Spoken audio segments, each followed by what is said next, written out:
მოგესალმებით. მანქანები ერთმანეთს შეიძლება შევადაროთ მრავალი მონაცემებით. მაგალითად, განსაზღვროთ საუკეთესო ავტომობილის საწვავის ნაკლები ხარჯვის, ფასის და სიჩქარის მიხედვით. სწორედ ამიტომ გთავაზობთ ყველაზე სწრაფი მანქანების სარეიტინგო სიას. მოდით დავიწყოთ.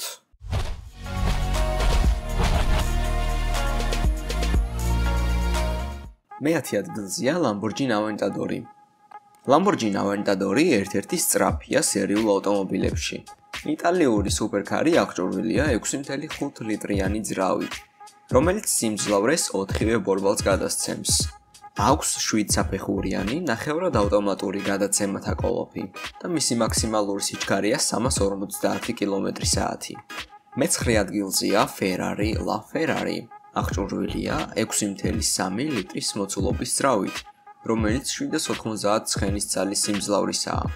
ეს ავტომობილს საშუალებას აძლევს განავითაროს საათში 350 კმ სიჩქარე.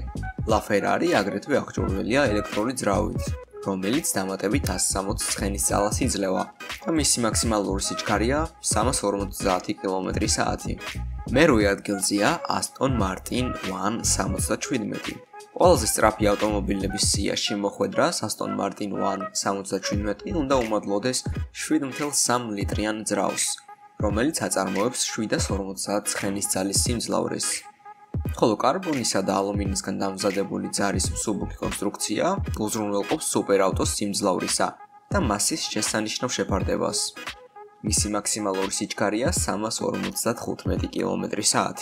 მე-7 ადგილზეა Noble M600. Noble M600-ის შემქმნელებს გამოყენებული აქვთ 4.4 ლიტრიანი V8 ძრავი, რომელსაც Volvo-სთვის აწარმოებს Yamaha. შვედები ამ ძრავს აგრეთვე იყენებენ Volvo XC90-ზეც.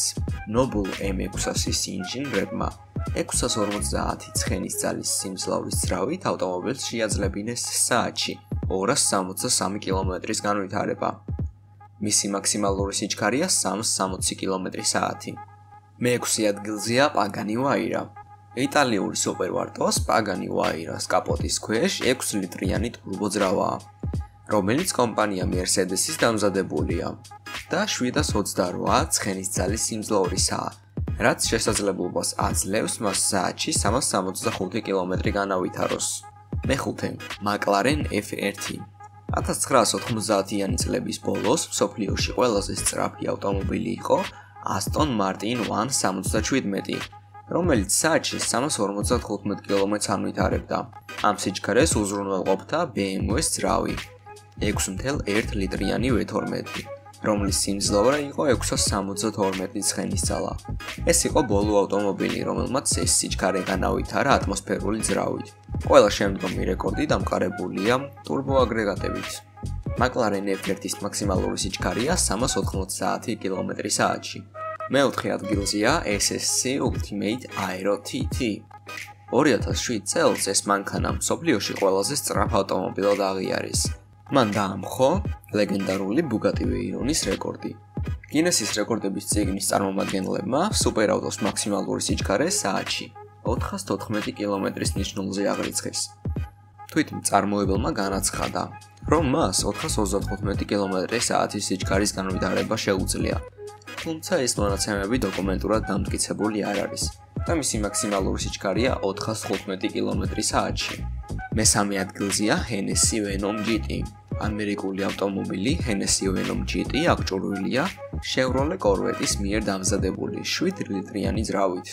ამ აგრეგატით ავტომობილმა საათში 435 კმ განავითარა. მე-2 ადგილზეა Bugatti Veyron Supersport. Bugatti Veyroni იყო პირველი სერიული ავტომობილი, რომელმაც გადალახა საათში 400 კმ-ის ნიშნული. 2010 წელს კი სუპერავტომობილების ფლაგმანის მოდიფიკაციამ 435 კმ/სთ-მდე ასწია. Veyroni ყველაზე სწრაფი ავტომობილის სტატუსს 2017 წლამდე ინარჩუნებდა, სანამ მისი ადგილი შვედურმა ავტომობილმა არ დაიკავა და მისი მაქსიმალური სიჩქარეა 435 კმ/სთ. და პირველ ადგილზეა Koenigsegg Agera RS. Koenigsegg Agera RS მსოფლიოში ყველაზე სწრაფი ავტომობილია. 2017 წელს შვედურმა სუპერაუტომ საათში 447 კილომეტრი განავითარა. აგერა RS-ის კაპოტის ქვეშ 5 მეტრიანი ძრავია, რომელიც საკმარისია იმისთვის, რომ დაეჩაგრა ბუგატი და 12 კმ/სთ-ით გაეუმჯობესებინა ბუგატის სიჩქარის რეკორდი. და მისი მაქსიმალური რეკორდია 447 კმ/სთ-ში. დღეისთვის სულ ეს იყო, შევხვდებით შემდეგ ვიდეოში.